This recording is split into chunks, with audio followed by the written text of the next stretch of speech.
oil this morning. And let me begin by talking about the endocannabinoid system. Yeah, some of you are very excited right now. Hold your excitement. I'm gonna walk you through this very carefully. Now let's talk about what the endocannabinoid system is. Now the endocannabinoid system is critical for several components of your health. There's no doubt about that. There's nothing we could say or even would want to say that would ever question that. The endocannabinoid system really functions through the cannabinoid receptors. Now, there is most likely more than just CB1 and CB2 as a receptor. The belief is that there's most likely more, but these are the receptors that have been discovered and is known currently how and what they do in terms of functioning in the body. So for example, CB1 receptor. This is a primary impact on the brain and the central nervous system. So thermal regulation, energy, appetite. Even when we look at things like, for example, you've heard a lot of research talking about marijuana and its great benefit for ocular health. That comes by interaction with the CB1 receptor in the central nervous system. CB2 receptors have a reach that is outside of the central nervous system and primarily impact the endocrine system. So think of the chemistry system within the body, the glandular system in the body, and the body's immune capability, the body's immune system. So these are very targeted and very directed outcomes. Here's a good example of how the endocannabinoid system would work. How many of you have ever heard of a runner's high? Well, runner's high comes from the endocannabinoid system. So anandamide, which is a specialized compound, which is a cannabinoid, that is released from neurons within the brain when you're under heavy exercise, like running, for example, and it elucidates a response direct from the CB1 receptor. And it gives you that sensation of the runner's high. The other side to that, however, I think is more critical. I hope the day never comes in doTERRA, and I can tell you it never will, where we source essential oils, because that's what we're trying to elucidate in the body. That will not happen, ever. Now, that having been said, we do want responses through the CB2 receptor, and in the example that I'm using, when we're under heavy exercise, elucidating the CB2 receptor system means that the body is under protection. I'm less likely to damage tissues. I have faster recovery within my tissues. So it sustains body responses in an appropriate way. Now those are the endocannabinoids. That's why it's called the endo or cannabinoids, or a system that works within the body. But there are also exocannabinoids, cannabinoids that exist outside of the body. And there are three main cannabinoids that are derived from plants that I need to share with you. Now let me tell you that a cannabinoid is defined as anything that deals with or works with the CB receptors, CB1 or CB2 or both. And so the three main cannabinoids that we're going to talk about today, one is cannabidiol, one is tetrahydrocannabinol, and then lastly we have beta-caryophyllene. Now, CBD, this is the one that you've heard a lot about, that you read a lot about in the press, you read a lot about in the media.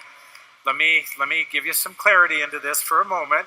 I'm glad some of you are really happy. You might not like me in a minute, so let me explain this to you. All outcomes in the body, you've heard me say this before, is an issue of concentration and delivery. Cannabidiol is a cannabinoid that we expressly see in the cannabis plant.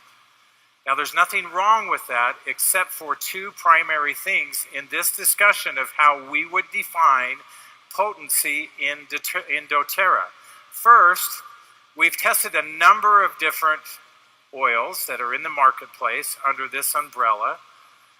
And what was alarming to me is that cannabidiol was not present, or was present in extremely small quantities.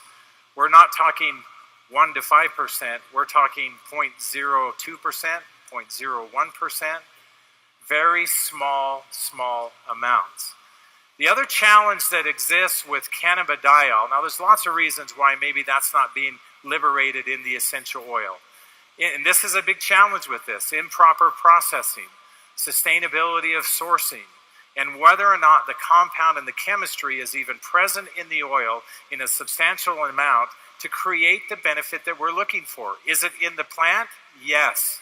But that does not mean that it's going to be present in the essential oil. And our testing has showed us that in general, it's not. Now, it also does not have direct effect on the CB2 receptor, which is what we're after, or CB1. It doesn't interact with either one of them. It has an indirect route.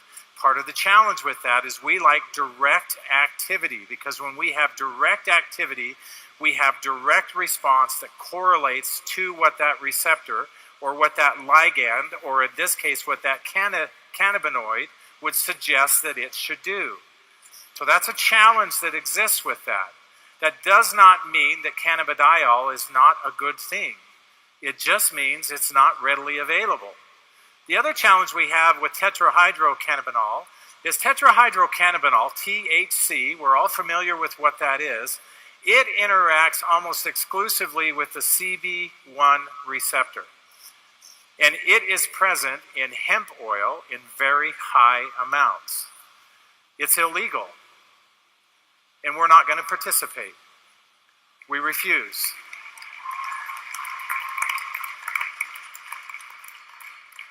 So that leaves us with this last one, beta-caryophyllene. Now, beta-caryophyllene, in my estimation, has some significant potential associated with it. One, it does not interact with CB1 receptor in the central nervous system, which means I don't have any of the elucidative effects that we see with some of the other products that are available.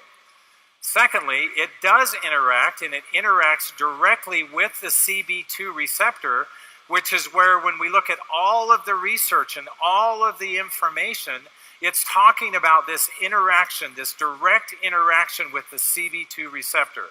And we get that in full context with beta-caryophyllene as a cannabinoid.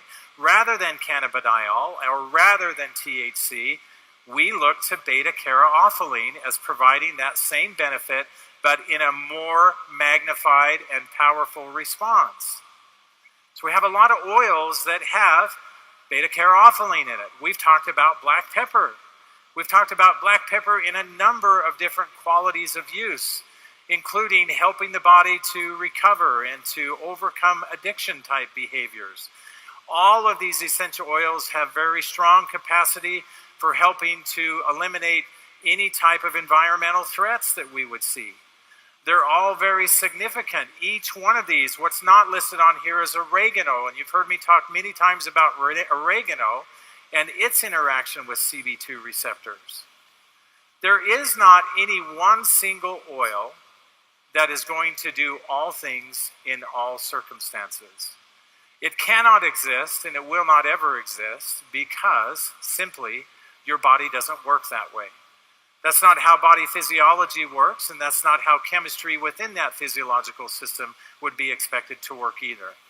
And so I'm going to introduce to you today an oil that I think far exceeds anything else that's available, COPAIBA. Now, there's some unique things about COPAIBA. First is that it is a blend of 4 different species. Now, why would we do that? This is not new to doTERRA. Some would argue, well, you do it because it gives you sustainability. That's not the process behind the thinking that we would have for combining 4 species of this essential oil. Any more than that's the thinking we had for why we do the same thing with frankincense, and we have 3 species of frankincense oil combined together. It's because we increase the therapeutic potential. We increase potency, and we increase diversity of that potency. So we've blended 4 essential oils together, which, yes, is very unique to doTERRA. Not something you'll be able to find anywhere else. But why we did it is because now these are the types of outcomes that we expect to see with this essential oil. Liver and antioxidant support. You know, your liver is under constant stress, and having something that on a regular basis could be soothing and amplifying of its abilities to function appropriately.